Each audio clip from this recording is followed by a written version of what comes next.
So I saw it. I've seen it. It's the big one, the big guy, Avengers Endgame. The film that has been receiving acclaim like nothing else. It's currently, according to IMDb, the 5th best film ever made. When I edit this, fuck knows, it might be the best movie of all time. This could be it. The best movie ever made. Alright, I'm being cynical already, and people are gonna think I hated it, so let me clear that up, because I did not hate it. Not even close, but saying it's the 5th best movie of all time is it's a bit of a stretch, I think. I should probably preface this review in saying that the Marvel films haven't exactly called to me, I guess I could say, as much as it seems they've called to many others. I think they've made like 5 or 6 good movies. I don't think that they make bad movies on average. I think they make mediocre films on average. I feel like I often walk out of a Marvel film going, okay, been there, done that. And what's nice about these Russo brother films is that they are doing something a little different. They're not the same kind of formulaic template that some of, I think, what Marvel's corporate entities might be raining down upon some of these filmmakers. And I do think some of that is apparent in Endgame, but the entire time I was sitting through this film, the thought was running through my head that it's become very clear to me that most of these Marvel films have pretty much the exact same problems. Some of them are simply better at covering them up, and Avengers Endgame is a lot better at covering them up than most other Marvel movies that have been made. I wasn't out of my pants excited for this film as many people were. I usually go into Marvel movies with an open mind, with this, if it's good, it's good, if it's not good, it's not good. The ones I've liked that I can think of are like Iron Man, Captain America 2, 3 for some of its respects. I like Infinity War, Guardians kinda, and Spider-Man. I'd say those are the ones I like. The rest of them I think are or below. But I do have to respect Marvel for what they've done and their accomplishments, because they took a gamble in setting up a universe, and it's worked, and it's probably going to continue to work. People are not going to stop seeing these movies. I don't know how you top the hype for a movie like this. It's going to be tough, but if anyone can do it, it seems to be them. So, without further ado, this is probably going to be a pretty long review. I have a lot to talk about, a lot of notes. I'm going to try and split this into spoiler and non-spoiler. Start with non-spoiler, because there is spoiler stuff I'd like to discuss. So more issues in the spoilery side, and I have more pros on just sort of the filmmaking side of it. I thought the post-apocalyptic element was pretty well done. It's not overtly over the top, because at the end of the day, yeah, it's post-apocalyptic, but by that same token, there's still, like 3.5-4 billion people left in the world. So there's a sense of hopelessness, and there's some darkness and emptiness, but it's not completely desolate. You see people, you see interactions, there's still technology. It's interesting sort of to see how the world reacts. I thought that was well done. Overall, I think that sort of ties in with the tone of the film, because Marvel movies often struggle with this balance between dark and lighthearted in terms of a tone, and keeping that balance and making the shift seamless. And I thought this movie did a pretty good job at that as well. The more grounded stuff works. It's directed well, and it's written well enough, and so is the comedic stuff, and it's all placed in the right spots to a point where the shifts in tone feel natural. They don't feel forced, like a lot of Marvel films, like Age of Ultron did. There isn't comedy in the wrong places. there isn't darkness in the wrong places. They know exactly what you're supposed to feel like at what time, and they convey that correctly. And I think having this world built that they kind of get to play with is interesting. And they do play with it well with like the therapy sessions and, sort of trying to recuperate what they have and what's left of the Avengers. And I know people don't want like any fucking plot details revealed, but that's like stuff out of the trailer. So I liked that, and for something that I usually dislike with Marvel films, I thought the tone was something they improved upon, but I'll get into like the issues Marvel-wise that I had with it a little later on. I thought the direction was at some of its best, actually, that I've seen in the MCU. It's not standard, per se. There's definitely a vision to this film, and it is sort of an extraordinary spectacle at the end of the day. I couldn't imagine directing something like this, especially when half of it isn't in front of you, when half of it is a green screen, or a blue screen, or a guy in a fucking, like, a suit, I can't imagine how difficult it is to translate a vision when you have that kind of setup, and when everything is so grandiose, and there's so many worlds, and the production design is great, and the cinematography is really good. I'll get into the visual effects in a little bit. But overall, the direction really works. The character direction is really strong. It's not just the visual element of it. You can tell the Russo brothers sort of have this foundational understanding of the characters, of the journeys that they've been on.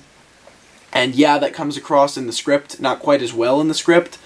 But the Russo brothers really kind of garner the best performances out of each of these guys, each of these actors, because I think they really know how to tap into what's going on with them and why they make every choice they do, and how that impacts the next choice that they're going to make. I thought that all of their reactions to what was going on how they handled each situation was in character. And it takes a lot to be able to make a 3-hour spectacle action superhero film that has to be thrilling enough to get people to enjoy it so that it gets those tomato meter percentages, but also to be able to focus on those nitty-gritty things like character. A lot of superhero films and action films can sort of lose touch on that, and not give you anything to connect to, unless sometimes that's done purposefully. But at the end of the day, we've grown so connected to these characters through so many different films, and you have to keep their characters consistent and keep in mind what arcs they've been through, and whether it's complete or whether it will be completed by the end of this film, where the halt was when the snap happened. And you can tell that they really knew what they were doing. They didn't just have a vision for this in terms of the look. They really had a vision in terms of what kind of journey they wanted each character to go through, and it comes across. Everything feels very earned. Anything that happens, including death, feels built to. It doesn't feel out of nowhere. And there is attention given to that. It's not blown past, and it's not just out of nowhere. There's a purpose for it. There's a character purpose for each thing, and that's a difficult thing to achieve, and I appreciate them being willing to step up and do that. So, kudos to them. That's not an easy thing to do, especially when you have a job like this. The action is also pretty well done. I thought it was a little bit... the style of action is a lot different than Infinity War, because with Infinity War, what you were kind of looking at with action was like all sorts of different visual effects, and Doctor Strange multiplying, and Thanos changing reality and warping time, and all this fucking shit. And in this film, the action, which is reserved for the third hour of the film, which I think most people anticipated, the other 2 hours are mainly dedicated to suspense, more so than action itself. But it's a lot more like Winter Soldier, where it's a lot more hand-to-hand combat, brutalized action. stuff that really makes you feel the punches. And it's well choreographed, it's well shot, and it's well edited, thank God. Because so many action films coming out now that might even have strong choreography are so shoddily edited and poorly shot that you don't even know what's going on. I'm not ever opposed, I shouldn't say ever, I'm often not opposed to a shot in which you can see every piece of action going on. You know, just whether it's like a still shot or it's just maybe moving in a circle or anything like that. I think that can make things all the more impressive when you have large action set pieces and choreographed sequences, and this movie plays with that a lot more, even though there are a lot of visual effects when it comes to the action. It just feels a lot more real. It feels a lot more visceral, and I think the action in this movie is some of the strongest that we've seen in the MCU as well. You know, there's a lot of different styles of action that MCU directors have put on, but in an action film, ultimately, that's an important thing. You know, this is kind of the return of the king of Marvel films, and everyone was waiting for that last hour when we knew everything was going to go to shit and people were going to get fucked up, and that happens, and it's all very well put together and crafted. So, round of applause for good action. I don't know if it'll top Parabellum. We'll see on that, I guess. Most of the acting, I say most, that's like 90% of the acting, I would say, is pretty damn good. The actors who are really given, like, heart behind them, something behind them, because there are some characters, even though I was talking well about characters earlier, I'll get into some characters later that I did not love the approaches that they took, and I don't think that the actors really had a lot of good stuff to work with, but someone like Downey Jr., who everyone is talking about, but even, you know, Chris Evans does a really great job, Scarlett Johansson does a great job, Karen Gillan I liked a lot, Josh Brolin is just as good in this movie as he is in Infinity War.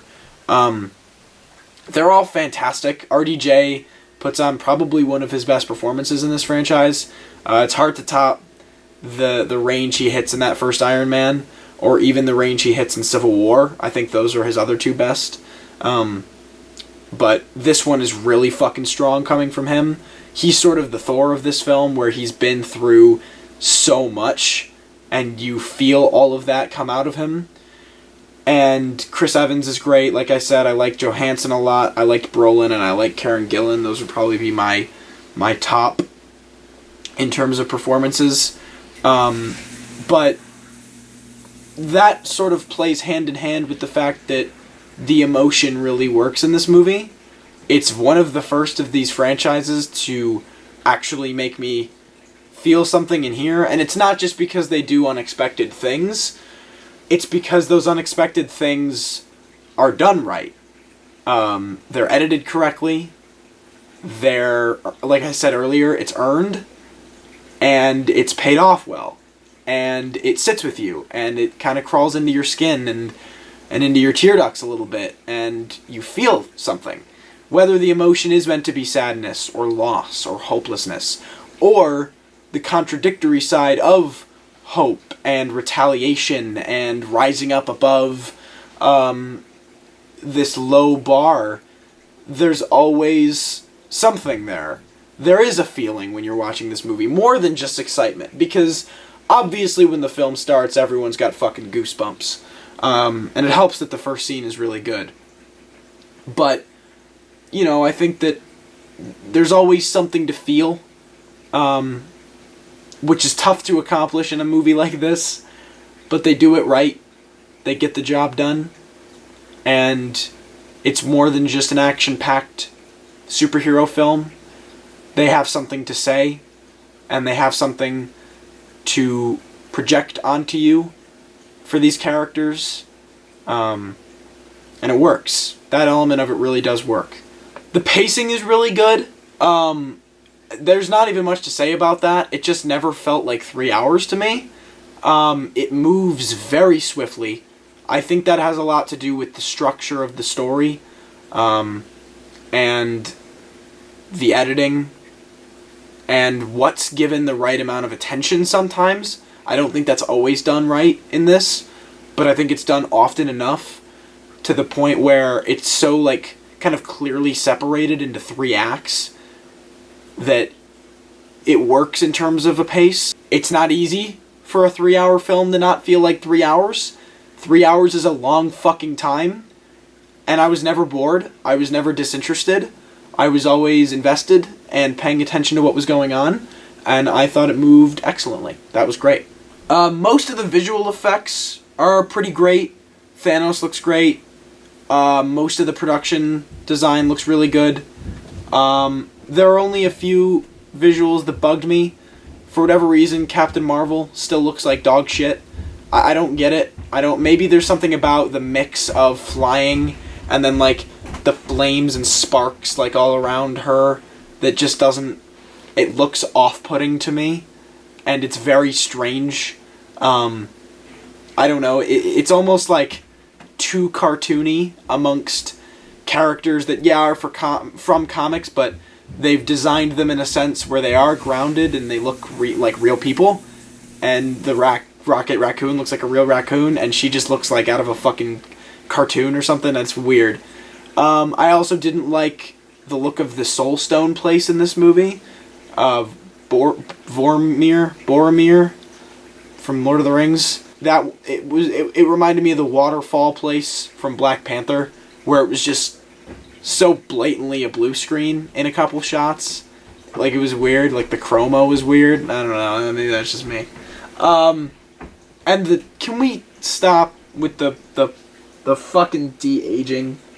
It's so obnoxious. It's really bad in this one. It's really brief, and it's not in there very long, but a character is de-aged at one point, and it looks just terrible. It looks like a PlayStation character. Like, enough with that. It was enough that I had to see it the whole time in Captain Marvel, which I guess it wasn't awful in. It's not good, but it's not terrible. And it's just really bad in this, because you can tell they didn't give it enough time, because it was such a small thing. But it's, like, really distracting. It's really tough to watch. That's about it for pros. I would also say that it's sort of everything you want Infinity War to be, that sometimes it wasn't, because it's a lot more balanced. It has a lot more focus in terms of a plot, because Infinity War was almost promised as, like, this massive collaboration between all the superheroes. You're going to see everyone come together. And yeah, you do, but there are, like, 4 different subplots going on at the same time that just have mixed characters going on. And it feels unbalanced sometimes because there's blatantly, like, a primary story, but then, like, it'll cut back to all these other characters that were promised to be massive, and, like, they're not. Like, they're really side characters. And this movie, I think, has just a better focus and a better way of using everyone that makes it feel like it was earned, like this is the big thing. And yeah, I think it becomes everything that people wanted Infinity War to be, but I don't think that it was always that.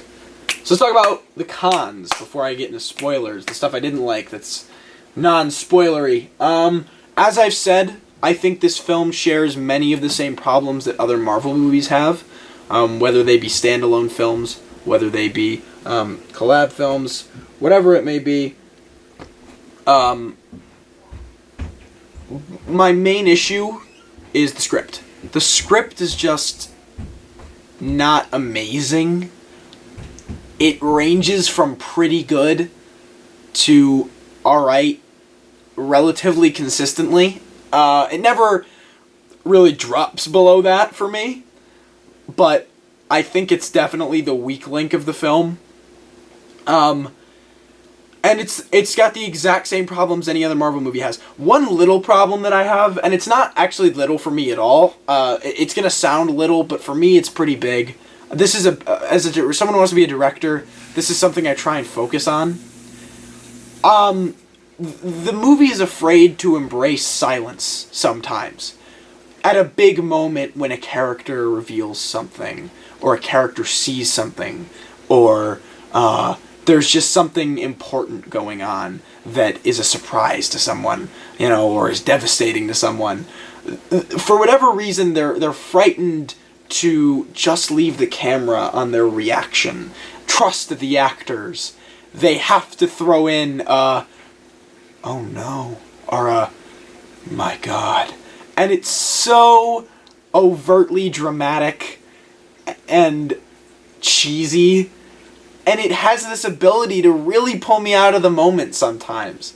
And it's especially present in this film. I noticed it a lot. And it always kind of bugged me in these movies. I think MCU does it a lot. And it's just bothersome to me. I just want sometimes a look of horror or a look of devastation. We get it. And that quiet, that silence can really like just dig into you sometimes. And I wanted more of that across the board, to be honest with you. Some of the dialogue is just okay. I mean, like, there are lines that think they're more clever than they are. Like, emotional lines that don't land. As always, the comedy is hit or miss. Sometimes it's really funny. Sometimes it's just fucking obnoxious. Hulk dabs in this movie, and I almost got up and left. And then there's a Fortnite reference. They're playing Fortnite. And it's like, alright, so you've got this post-apocalyptic world set up. And 3.5 billion people are dead. 5 years have passed. That's not a spoiler.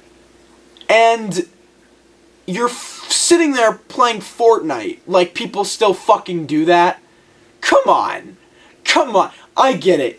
50% of the movie is for, like, 12-year-olds. But, like, give it a rest. It's not funny. It's annoying. Cut that shit. When Winston Duke dabs in Us. Like, stop. Okay? Cut it out. It's cringy. It's annoying. Yes, it's supposed to be cringy. That doesn't make it good. Okay? Just stop doing it. Just stop. Just, that's all I ask. But, you know, it's stuff like that. But then there are lines that are just really good, really funny. Same thing with the emotional stuff in terms of dialogue. Some of it is so subtle that it's just like perfect. There's an instance of that towards the end of that I can think of that like it kind of hit me here. But sometimes it's like so shoved down your throat that it's weird. It's kind of crazy what this ranges from, and I have to believe that it might be some studio interference towards the shit end of the stick when it comes to the dialogue, but some of it's just not that great. And the other thing with some of the comedy is it ends up feeling like a gimmick more so as opposed to a joke, and sometimes the jokes run too long, whether that's like a bit, just a quick like back and forth between characters. Like there's a part, I guess this isn't a spoiler, it's just like something that happens. Like a couple kids take a picture with Hulk, and then Ant-Man is like, you want a picture with me? I'm Ant-Man. And then, like, there's this 30 to 45 second to a minute back and forth of, like, they don't want to take a picture with Ant-Man. And Ant-Man's like, no, it's fine. And then, like, there's this... And it's so stretched out and stops being funny. And it feels improv. Like, you can almost see that it's improvised. And it's like, cut it out. And that's a minor instance. A more overt instance is like the entirety of Thor's character in this film, and that really bothered me because I genuinely started to feel a connection to Thor in Infinity War. They really gave him something to do, an interesting character point in that film. And sorry, I'm checking my phone. I have to be out of here kind of soon, so I gotta start wrapping this up in a bit. But he was finally becoming a connectable character, and they sort of made him a joke again in this movie, which is really unfortunate. Even the Hulk, they kind of make a joke at times, and it just really kind of bugged me. You'll know what I'm talking about if you see it. Maybe you liked it. I didn't love the approach that they took with them, and it kind of makes the performances suffer a little bit, and sometimes will remove you from a dramatic moment, you know. There are a couple of performances that are like, eh. Hemsworth is eh. A lot worse than he was in Infinity War. Jeremy Renner had a couple weird moments where I was like, he's okay. Those are the only ones I can really, like, Gwyneth Paltrow at the beginning is just terrible. She gets better. She's got a really bad scene at the beginning. Brie Larson is not doing it for me, man. I like Brie Larson. She is not doing it for me as this character. I'm getting just very dull, wooden vibes out of her. I don't know what it is. I'm not liking it. It's like a weird character choice on direction part and her part. But yeah, Hemsworth, Renner, Larson, and the other one I said that I can't think. Paltrow are the ones I'd put towards like the tail end of like they're not that great. The score is like I didn't love the score. A lot of it feels like kind of Zimmer copy. There's a lot of stuff that I was like, that's Dark Knight. There are a couple tracks that I was like, that's just heist movie basic shit. And then they like to reuse a lot of tracks, it feels like, or it's just the same track and altered a little bit, but you hear a lot of the same music. And score is not something that commonly bugs me, but I was noticing some music issues at certain points throughout the film. I think that's it in terms of non-spoilery stuff. So if you haven't seen the movie, I would definitely advise seeing it. I would throw it an 8 out of 10. I think it's really strong, but it does have some flaws that are deeply rooted enough that make me say it's not perfect. It's not the 5th best film of all time.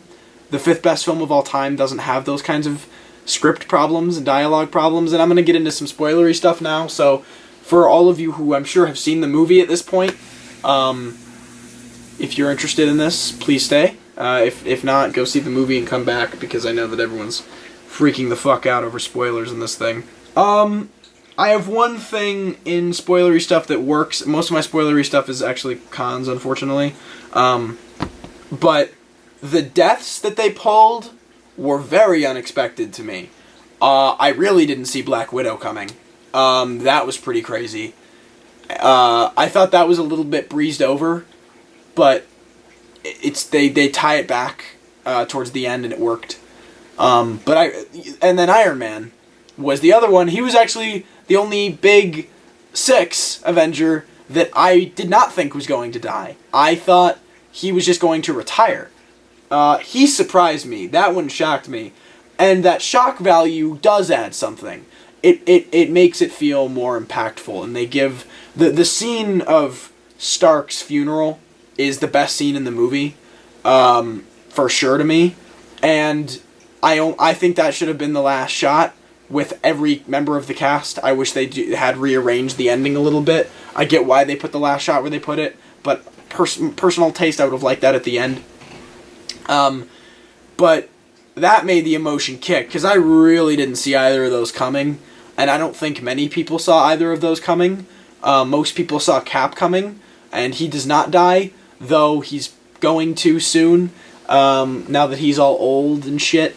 The question to me is whether they'll ever even acknowledge him again, or just at some point be like, yeah, he passed peacefully. I don't think he's going to be in any more of these movies. I'm not planning on buying a Disney Plus subscription, but I'm assuming they'll say something in that, because Cap gives the shield to Falcon, which was also unexpected. I think most people expected that to go to Bucky, and I don't know how I feel about that choice. I feel like Bucky is slightly stronger of a character, but I'll let them play with that a little bit, so someone will have to tell me if they acknowledge Captain America. Also, if there's any one character who doesn't do dick in this movie, it's Winter Soldier when he comes back. My god, in that ending fight, I think there's one shot of him. I think there's one shot of him like going...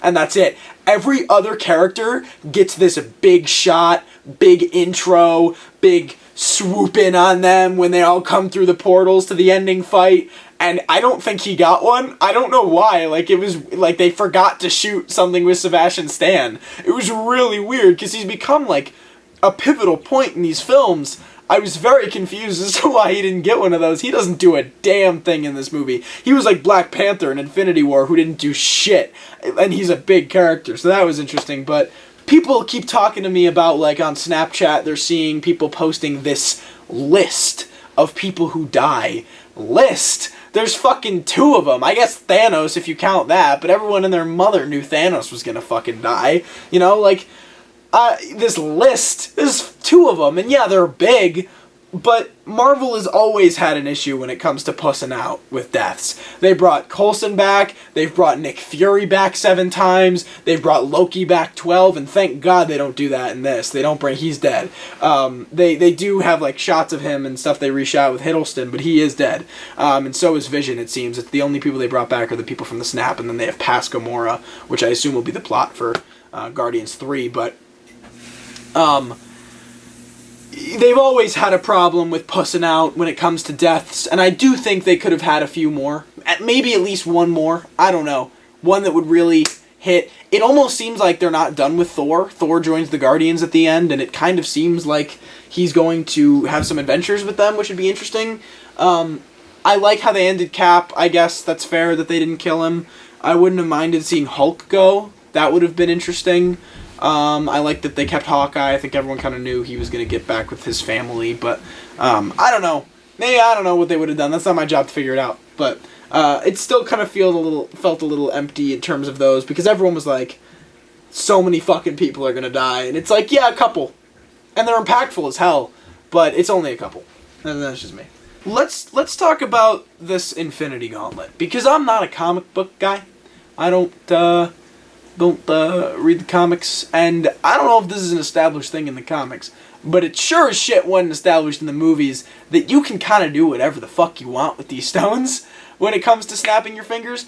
I was of the impression that they're so powerful that when they are all combined into this power and you snap, it eliminates half the people in the world. That was my understanding of it. Now, I'm comfortable with snapping and bringing everyone back. Okay, whatever. It's some dark side, light side, cheesy shit, but like, whatever, you know, fair enough. But when Iron Man snaps at the end and just kills Thanos' people, that wasn't established. It was never established that you could just be like, this is what I want to do with it. You know, like, it felt underdeveloped and it felt strange. I wish someone had just said, with the power of these stones, you have the ability to control who lives and who dies. I would have been like, got it. Good. Done. But when he did that and only the Thanos people withered away and then Thanos dies like Voldemort does, it's funny. But I was like, wait, he can do that? And then there was Doctor Strange's plan. And I guess this can be defended. But giving up the Time Stone so that Thanos could wipe everyone out, you're like, wow, there must be some fucking plan behind this. And the plan winds up being, basically, Tony, grab the stones and snap. It was like, why don't you just fucking tell him to do that before? Because then he dies anyway. You know, he saves Tony so that he can go die again. And in a way, yeah, okay, it goes full circle. But, like, when the Ancient One is like, oh my god, he gave the stone to Thanos, there must be some big plan. You're like, holy shit, this plan must be batshit. And he just kind of goes up to the glove and whoop, and I was like, oh. He like grabs them all in one fell swoop and just, it felt a little anticlimactic to me. That's just me though. I don't know, whatever. I think that's it. I can't think of anything else really. Overall, like I said, very well done. Everyone's going to see it anyway, so me recommending it doesn't matter. You're going to see it. Yeah, I'm interested to see where they go next. I'm on board. And I'm pleased with the quality of this film. And I think most people will be. So, let me know what you guys thought. Do you agree with me? Do you disagree with me? Let me know in the comments below. If you enjoyed, you like, subscribe. I hope you guys enjoyed, and I'll see you all next time.